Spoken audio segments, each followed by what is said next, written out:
Boy, a little bit of rain can really change the forecast. As temperatures were well on their way into the mid and even some upper 90s, we got into some rainfall. Now, the rainfall started not until midday. At that point, Kenner was already at 93 degrees, and then quickly with the clouds and rainfall passing through, thankfully nothing severe, but boy, knocked temperatures down into the 70s within 20 minutes or so. So our earlier temperatures, 91 is what it is being said is that at the noon hour, we actually hit 93 degrees, then quickly dropped down into the 70s, and then we have been rebounding ever since, but never getting back into the 90s at Kenner. Little leftover cloud cover as well as milder temperatures, we'll call them, across the area. So our 93 degrees was just before the noon hour, so easily well on our way into the upper 90s today, but that rainfall saved us. Can't always guarantee those little complexes of storms will move our way, but there may be additional little systems that move through over the course of the next several days, and the models usually do a fairly poor job of giving us a heads up on those.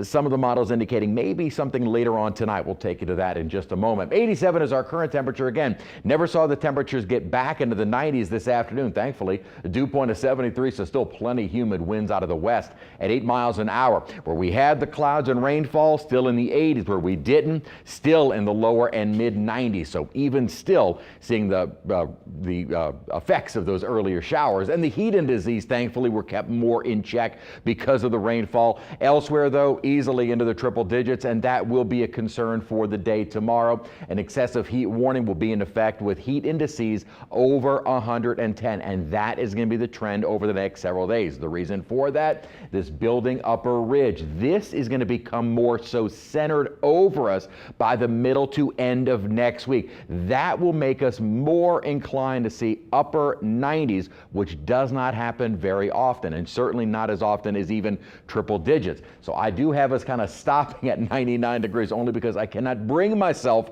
to typing in a temperature of 100. It's possible, though.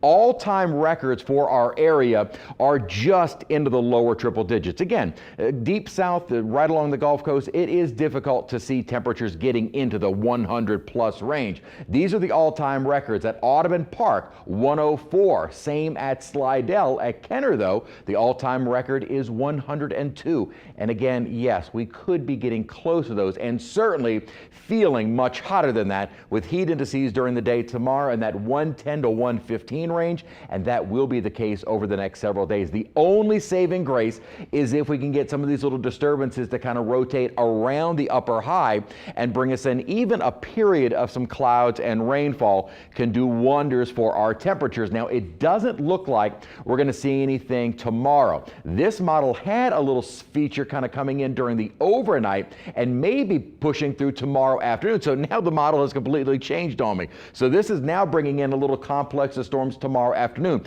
Earlier model runs, it was not doing that at all. It had kind of a little cluster late tonight, a little bit of remnant cloud cover, and then dry tomorrow. Now the model is saying a little complex. We'll see if that verifies. It'd be great if it does, because it would help our temperatures during the afternoon hours when we need it most. If it doesn't, then we'll get into the upper 90s, no problem, and we'll have those heat indices of that 110 to 115 range. So if that model verifies, we're in great shape. Other high resolution models are not saying the same thing. We'll kind of break those models down coming up at 6. So relatively speaking, we're going to stay hot and mostly dry. Maybe a little disturbance tomorrow will be our best chance of rain. The upper high does start to break down, though, by the end of the weekend and next week.